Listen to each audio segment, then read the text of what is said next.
নমস্কার, সবাইকে বাংলার ছেলে সাদর আমন্ত্রণ। আজ আমি ডিমের ভাপা কারি করেছি। এই রান্নাটা ডিম ভাপিয়ে তারপর করতে হয়, খেতে ভীষণই সুস্বাদু হয় এবং যারা ডিম পছন্দ করেন না তাদেরও এই ভাপা ডিমের কারি খুব ভালো লাগবে। গরম ভাত, রুটি, লুচি, পরোটা, ফ্রাইড রাইস সব কিছুর সাথেই এই কারিটা খাওয়া যাবে। সহজ পদ্ধতির সুস্বাদু এই রান্নার রেসিপিটা এখন আমি আপনাদের সাথে শেয়ার করব। রান্নাটা করবার জন্য আমি 8টা ডিম নিয়েছি। এই ডিমগুলো আমি সব ফাটিয়ে একটা বাটিতে নিয়ে নেব।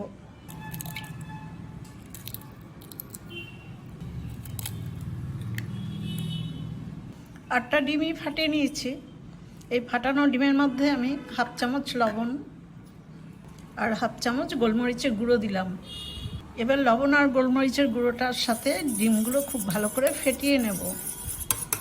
লবণটা ভালো করে না মেশালে কিন্তু এক জায়গায় দলা হয়ে থাকবে। ডিমগুলো ভালো করে ফেটিয়ে নেওয়া হয়ে গেছে। এবার একটা একটু উঁচু প্লেট মতো নিয়েছি বা থালা, ছোট সাইজের, এতে আমি ফেটানো ডিমটা ঢেলে দেবো। আর তার আগে কিন্তু আমি এই রান্নাটা সর্ষের তেলে করব বলে থালাতে একটু সর্ষের তেল মাখিয়ে নিয়েছি। ডিমটা ভাপানোর পরে তাহলে ডিমটা খুব ভালো উঠে আসবে। এই থালার মধ্যে ডিমের গোলাটা পুরোটাই ঢেলে দেব।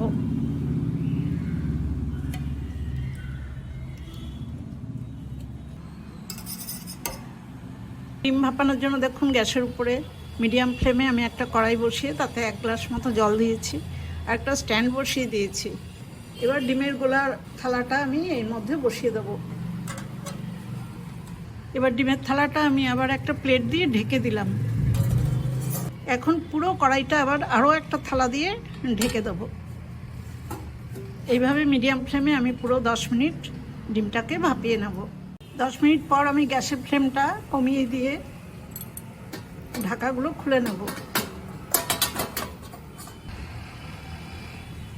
ডিমের ঢাকাটাও খুলে দিলাম। চাকু দিয়ে আমি একটু মাঝখানটা দেখব। পুরো দেখুন ভালো সেদ্ধ হয়ে গেছে। এবার আমি গ্যাসের ফ্লেমটা একদম অফ করে দিয়ে ভাপা ডিমটা একটু ঠান্ডা করে নেব। ভাপানো ডিমটা ঠান্ডা করে আমি একটা থালায় ঢেলে নিয়েছি। এবার একটু পিস পিস করে কেটে নেব।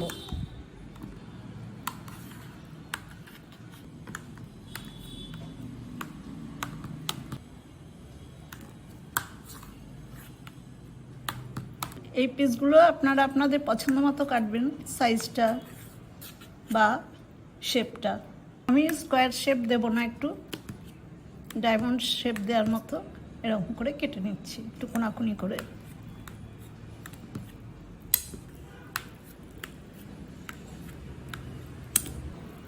ডিমটা কেটে নেওয়া হয়ে গেছে, দেখুন এরকম করে পিস করেছি। গ্যাসের উপরে মিডিয়াম ফ্লেমে আমি আবার একটা কড়াই বসিয়ে দিয়েছি। তাতে 2 চামচ সর্ষের তেল দিয়েছি। তেলটা গরম হয়ে গেছে। এবার মাঝারি সাইজের 2টো আলু আমি চৌকো করে কেটে নিয়েছি।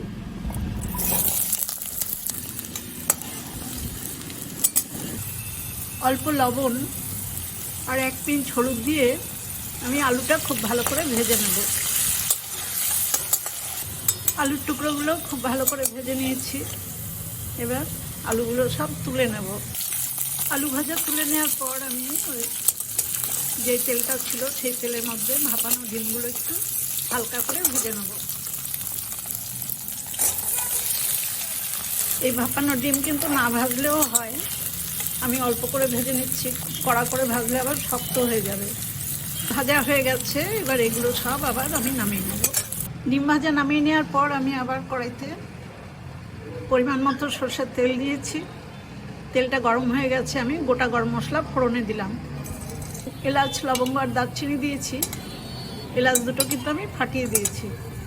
ফোড়নটা ভাজা হয়ে গেছে। 1 চামচ গুঁড়ো হলুদ জলে ভিজিয়ে রেখেছি আর 2 চামচ বাটা মশলা, 2টো শুকনো লঙ্কা, 1 চামচ জিরে আর 1 ইঞ্চি আদা একসাথে করে বেটে নিয়েছি। এই মশলাগুলো সব তেলের মধ্যে দিয়ে দেবো।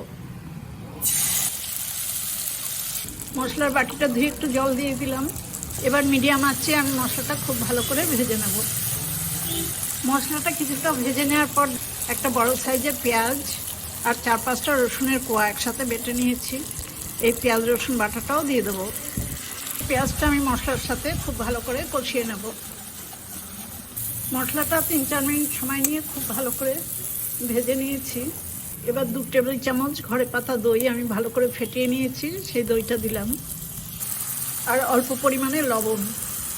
ডিম ভাপাতে লবণ দিয়েছি, আলু ভাজাতেও লবণ দিয়েছি, সেই জন্য লবণের পরিমাণটা একটু কম দিতে হবে।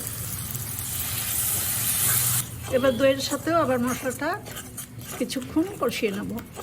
কিছুক্ষণ কষিয়ে নেওয়ার পর আমি ভেজে রাখা আলুগুলো সব দিয়ে দিলাম।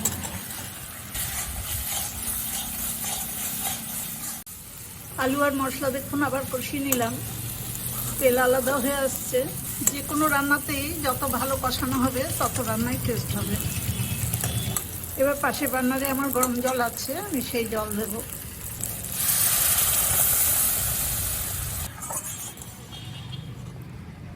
গ্রেভিটা ভালো করে ফুটিয়ে আমি আলু খুব ভালো করে সেদ্ধ করে নিয়েছি। এবার ভেজে রাখা ডিমগুলো সব আমি এর মধ্যে দিয়ে দেবো।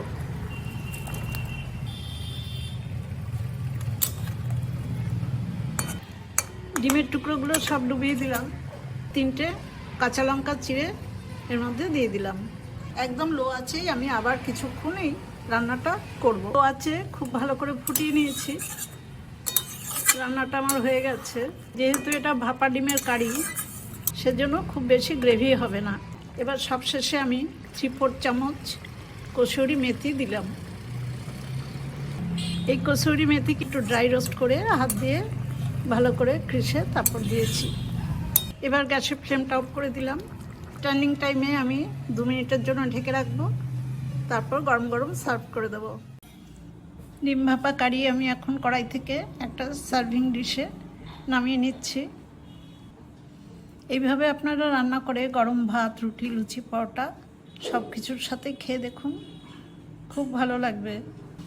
আমার এই ভাপা ডিমের কারি রান্নার রেসিপিটা দেখে আপনাদের যদি ভালো লাগে তাহলে আমার ছোট্ট চ্যানেল লাইক, শেয়ার, কমেন্টস এবং সাবস্ক্রাইব করবার জন্য অনুরোধ রইল।